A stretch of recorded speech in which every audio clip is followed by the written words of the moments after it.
Setanta Sportისთვის პატივია უმასპინძლოს მამას, კომენტატორს Ultimate Fighter-ის მესამე სეზონის გამარჯვებულს და UFC-ს საშუალო წონის ჩემპიონს Michael Bisping's.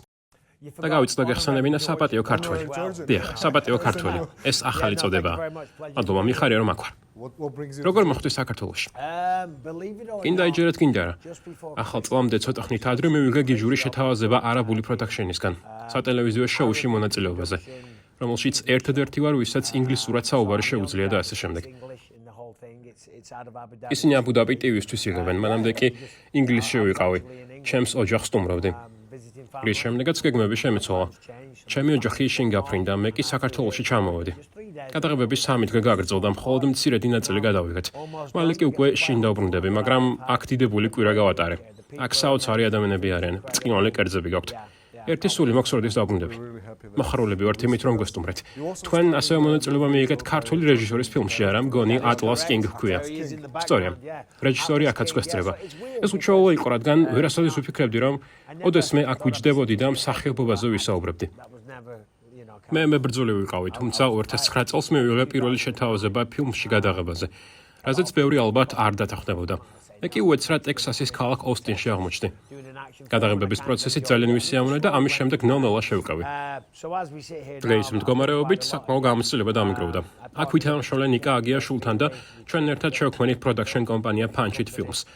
Atlas Kings-ის გადაღებები ესესაა დავასრულეთ და ვფიქრობ შედეგით ბევრი გაოცებული დარჩება. ცხადია ვთამაშობ მე. ასევე გვყავს კუბა გუდინ ჯუნიორი, რომელიც ოსკარის მფლობელი მსახიობია. დიდებული ფილმი გამოვიდა და ერთი სული მაქვს როდეს იხილოს მას მაყურებელი. საინტერესოა. მოდი MMA-ზე გადავალ. სიამოვნებით. ბუნებრივია, სანამ დაუმეგობრდებოდი ქართული მებრძოლების ნაწილს, უკვე იცნობდი. რა შთაბეჭდილებას ტოვებდნენ ისინი შენზე და შეიცვალა თუ არა ეს შენი თბილისში ვიზიტის შემდეგ. არ მგონია შეცვლილიყო.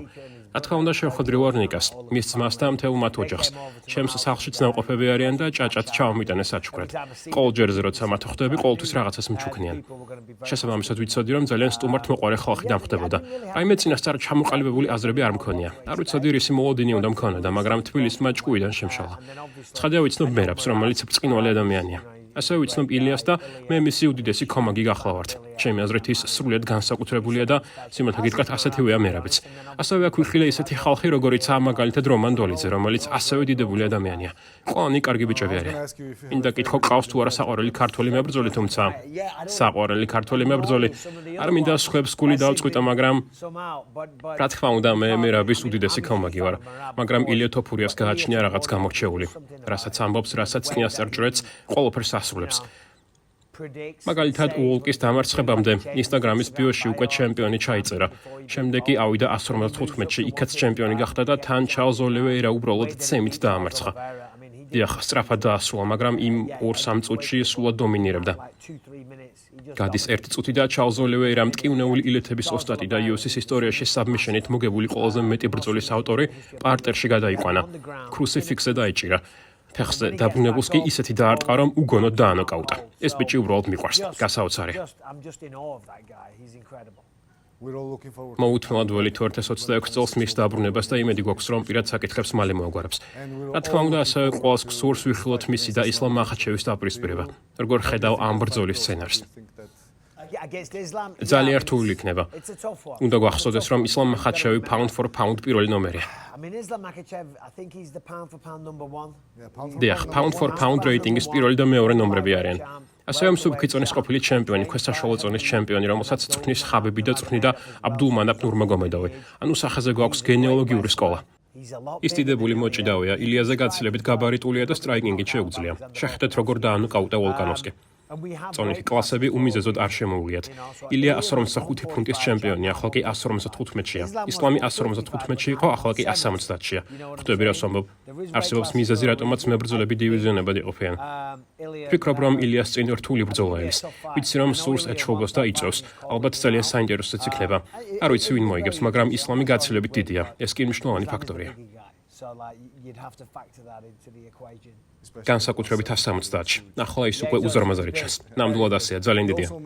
ასევე ახსენეთ მერაბი. ხოლო როცა მერაბი ბოლოს ნახეთ ოქტაგონში, მან სცადა რაღაც ისეთი, რაც აქამდე არავის უცდია. კალენდარულ წელში მეოთხედ სცადა ტიტულის დაცვა. როგორ შეაფასებდი იანისა და მერაბის მეორე დაპირისპირებას? ამაზე UFC-ს აწონების შოუზე ცხოვრობდით და იქ მკითხეს ვინ იქნებოდა მერებისთვის უმთავრესი გამოცდა, რადგან ის ყველას ამარცხებდა, რაზეც მე უპასუხე საკუთარი თავი. ვთქვი, რომ ასეთი აქტიურობა და ამდენი ბრძოლა საბოლოოდ ხათაბალას გადაყრიდა. პატე უნდა სცეს სპორტსაც და გესმოდეს თუ რა სირთულეებს გადის ორგანიზმი არა მხოლოდ ბრძოლების, არამედ სამწვრთნელო ბანაკების დროსაც. უამრავ რამეს გაცლის და ამიტომაც ხდება ხოლმე, რომ ბუნებრივია ჩემპიონი, რომელიც 5 რაუნდს იბრძვის, ხშირად არ იჩხუბებს. ესაა ამის მიზეზი. კიდევ ის შემთხვევამ მსგავსი რამ ცოტა ხნის წინ. ალექს პერეირამ თქვა, რომ გადაიწვა. კრივში ტაისონ ფიურიმაც განაცხადა, რომ განზე უნდა გამდგარიყო, რადგან ძალიან იფიტებოდა. ამ ყველაფერთან ერთად ის ხვდებოდა პიოტრ იანს და ეს იყო კალენდარულ წელში მეოთხე ბრძოლა, რაც ბრწყინვალე მიღწევა. თუმცა დაამარცხდა. ფიქრობ რაღაც დროის განმავლობაში სპორტს უნდა ჩამოსცილდეს, მაგალითად 6 თვე. ჩამოვიდა საქართველოში თავის ოჯახთან დრო გაატაროს. არ იფიქრო სპორტზე და ხარჯოს ის ფული, რომელიც გამოიმუშავა და უბრალოდ ისიამოვნოს. შემდეგ კი, როცა დასვენებული და მოშიებული დაბრუნდება, შეიძლება სრულად განსხვავებული პერფორმანსი შემოგთავაზოს. გადახვევი 100%-ით. საინტერესო იქნება მათი მესამე ბრძოლის ხილვა. მინდა ბრიტანელ მებრძოლებზე გადავიდეთ. თქვენ მძიმე წონის ჩემპიონი ხავთ, რომელიც ამ პლანეტის ყველაზე საშიში კაცია. ტომას პინალი თქვენი ბიჭია, რომელზეც მის UFC-ში გამოჩენამდე რამდენიმე წლით ადრე საუბრობდით და UFC-ის გადაცემებში ყოველთვის ახსენებდით. დიდი მედებს ამყარებდით და უწინასწარ მეტყოლებდით, რომ ჩემპიონი გახდებოდა. მინდა გკითხოთ ჯარიმებსა და საჯარიმო ქულებზე, რადგან სირილ განისა და მის ბრძოლაში ნამდვილი სიგიჟე ვიხილეთ. ფიქრობ თუ არა, რომ ასეთი ჯარიმების დროს ქულებს ავტომატურად უნდა ართმევდნენ.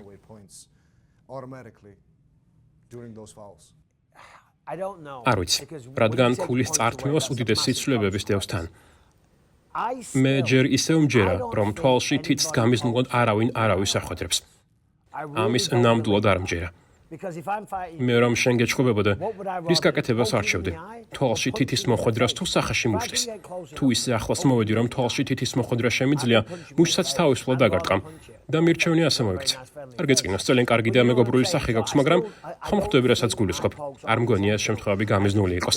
არსებობს წესი, რომლის თანახმადაც თითები წინ კი არა ზევით აშვერილი უნდა იყოს, რაც ყველაზე სრულებური წესი მგონია. რადგან როცა მეტოქე ტეიქდაუნზე შემოდის, თითების წინ გაშვერა გიწევს. სავალდებულო უნდა იყოს არა მაინც და მაინც მუშტი, მაგრამ მტკიცედ მოხრილი თითები და ხელი მაინც. თუმცა კი ბატონო, ქულა უნდა წაართვან. სხვა გზა არ არის, რადგან როგორც ჩანს, თვალში თითის მოხვედრებები ძალიან გახშირებულია. გარანტიას გაძლევთ, რაც წეღან ვახსენე. ეგ წესი რომ მოქმედებდეს, თვალში თითს აღარავინ არავის მოახვედრებდა.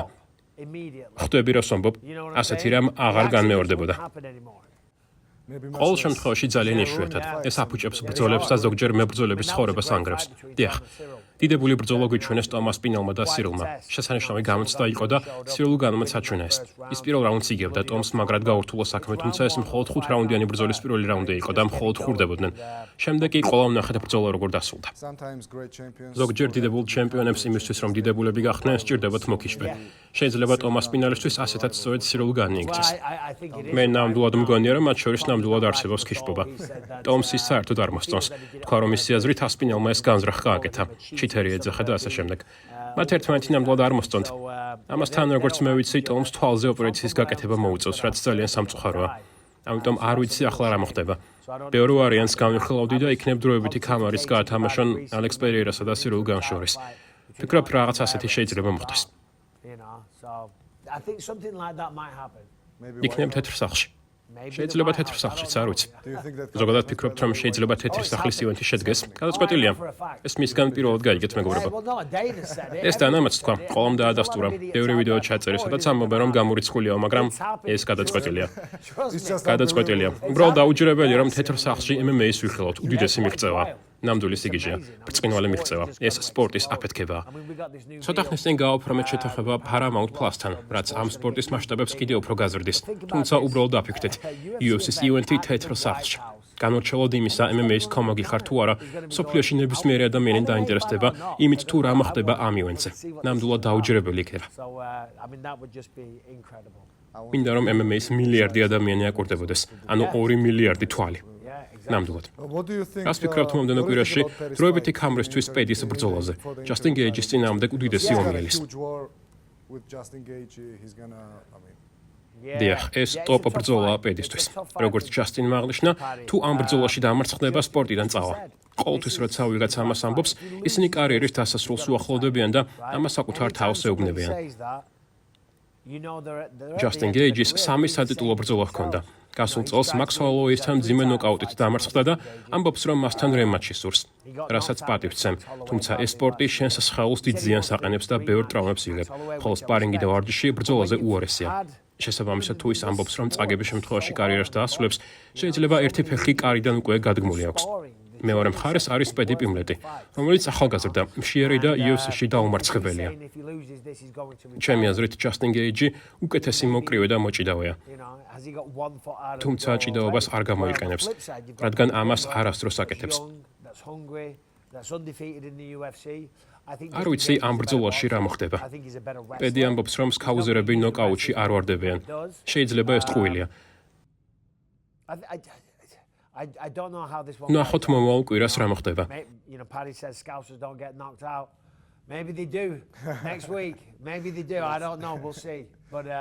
თუ პედი პიმბლეტი მოახერხებს და დროებითი ჩემპიონი გახდება, ეს შესანიშნავი იქნება. პირველივე დღიდან ის ამაზე საუბრობს. პედისა და ილია თოფურიას ერთმანეთთან დაპირისპირება აქვთ და საინტერესო იქნება იმის ხილვა, თუ როგორ განვითარდება მოვლენები. შენთვის კიდევ 3 კითხვა მაქვს. პირველი 2026 წელს ეხება. ამ წლის დალევა შეიძლება? კი. ცოტა ხნის წინ 4 მილი ვირბინე. სიმძიმეები ავწია და საუნაში 20 წუთი გავატარე. თუ გსურს კიდევ მოგიტანთ, 3 შეკითხვა მაქვს. გაუძლებ, მხოლოდ 3 შეკითხვა დარჩა. ეს იმაზეა დამოკიდებული, რამდენად გწყურია. რომ აბრძოლას ან ბრძოლებს ელოდები ყველაზე მეტად 2026-ში. ილია ისლამის წინააღმდეგ. ილიასა და პედის დაპირისპირება. ალექს პერეირა. ტომას პინალისა და სირილ განის ჩხუბი მინდა ვიხილო. ეს აუცილებლად უნდა მოხდეს. ჯონ ჯონსი ამბობს, რომ ბრუნდება. თუ ტომი სირილ განს დაამარცხებს, ჯონ ჯონსი ტომას პინალს უნდა ებრძოლოს. რაც მოხდა, ჩემთვის გაუგებარი იყო. ამაზე ბევრი ვისაუბრე. ადამიანი ჩემპიონი ხდება. პრეტენდენტთან ბრძოლაზე თანხმობას აცხადებს. შემდეგ კარიერას ასრულებს, შემდეგ კი ისევ ბრუნდება. ის ყოველდროის უდიდესი მებრძოლია, მაგრამ ტომას პინალს თავს არიდებს. თუ ჯონ ჯონსი კვლავ იჩხუბებს, ტომს აუცილებლად უნდა დაუპირისპირდეს.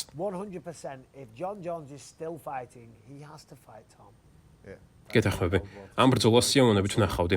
ასევე სირილ განისა და პერეირას ჩხუბით საინტერესო იქნება, რაც შენ ცოტა ხნის წინ ახსენე. ასეთი ბრძოლები იმდენად ბევრია, რომ ყველა არც მახსენდება. ახლახან საკმაოდ კარგი ბრძოლები ჩამოთვალე. დრიკუს დუპლესისის დაბრუნებაც მინდა. ხამზატ ჩიმაევმა ის ძალიან დომინანტურ სტილში დაამარცხა. ხამზატისგან დომინანტური პერფორმანსი ვიხილეთ. მაინტერესებს რა სიზამს დრიკუსი. ის დღეებისთვის ცუდი გამოდგა და საინტერესოა შეძლებს თუ არა სათაანდო დაბრუნებას. როდეს ჩაატარებს მომდევნო ბრძოლას ხამზატ ჩიმაევი. ფიქრობ ის იმავოვს უნდა დაუპირისპირდეს. ეს აუცილებლად უნდა მოხდეს, რადგან იმავოვი ნომერ 1 კონტენდერია და ბოლო პერიოდში ბრწყინვალედ გამოიყურება. როცა ის პარიზში კაიო ბორალიოს დაუპირისპირდა, წარმოუდგენლად სწრაფი ხელები ჰქონდა.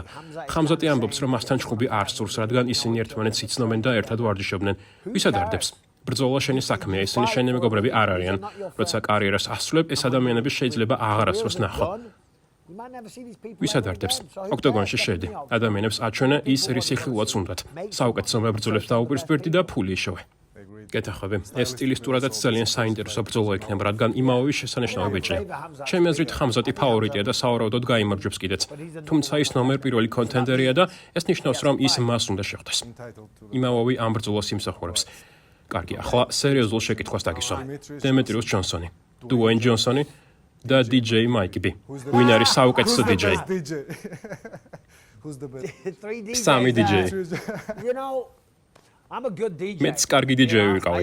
ეს საქმე ძალიან მიყვარდა და ახალგაზრდობაში მის გამო საბრძოლო ხელოვნებებში ვარჯიშიც კი შევწყვიტე. მახსოვს, მაშინ 16 წლის ვიყავი და ქარხანაში მუშაობდი. ერთხელ ჩემს მეგობარს ვესტუმრე და მას DJ-ის აღჭურვილობა ჰქონდა, რამაც აღმაფრთოვანა. მეგონა რომ ყველაზე საოცარ რაღაცას უყურებდი. ამის გამო მთელი ენერგია პროფესიონალ DJ-ით ჩამოყალიბებაში ჩავდე. რაღაც დრო ღამის კლუბებში პროფესიონალი DJ-ი ვიყავი, თუმცა 23-24 წლის ასაკში გავაცნობიერე, რომ სუპერვარსკვლავი DJ-ი ვერასოდეს გავხდებოდი. ამის შემდეგ საბრძოლო ხელოვნებებს დაუბრუნდი, თუმცა DJ-ის როლს პერიოდულად ახლაც ვირგებ. დუეინ ჯონსონი როკი ძალიან მიყვარს, თუმცა DJ-ის ტექნიკასთან ის არასოდეს მინახავს და ამიტომ საკუთარ თავს დავასახელებ. Never seen him on a set of turntables, so I'll take myself. რა თქმა უნდა, სეტებზეც კარგი ხარ და გალიაში. შენი შვილი, კალუმი, სან-ფრანცისკოს უნივერსიტეტის გუნდში ჭიდაობდა, ხომ ასე? დეკემბერში მას MMA-ში დებიუტი ჰქონდა. როგორია იყო MMA-ის მებრძოლის მამა? განსაკუთრებით იმის გათვალისწინებით, რომ თავად UFC-ის ჩემპიონი იყავი. ჩემი შვილებისთვის საბრძოლო კარიერის დაწყება არასოდეს მირჩევია. ჩემთვის ეს გზა შთამბეჭდავი იყო და ახლაც დალოცვილი და ბედნიერი ვარ. ვიმყოფები თბილისში, ფილმებში ვიღებ მონაწილეობას და ფინანსურად კარგად ვარ. ჩემი მოგზაურობა ბრწყინვალე გამოდგა, თუმცა ეს ყოველთვის ასე არაა. ტრავმებზე რომ ვისაუბროთ, მუხლზე 2 ოპერაცია მაქვს გაკეთებული. ეს თვალი ხელოვნურია. გასულ წელს კისერზე 4 ოპერაცია გავიკეთე. კისრის ტკივილი მუდმივად მაწუხებს და უამრავი სხვა პრობლემა მაქვს. თელი სხეული ნაიერევებით მაქვს დაფარული. ნეკნები ამომაცალეს, ცხვირი ხელახლა ამიწყვეს. ზურგი მტკივა და ყოველდღე ტკივილით ვცხოვრობ, თუმცა დიდებული ცხოვრება მაქვს და ამაზე არ წუწუნებ. როგორც აღნიშნე, ამან ჩემთვის იმუშავა, მაგრამ ზოგჯერ დარბაზებში ისეთ ბიჭებთან ერთად ვარჯიშობ, რომლებიც ჩინებულად გამოიყურებიან.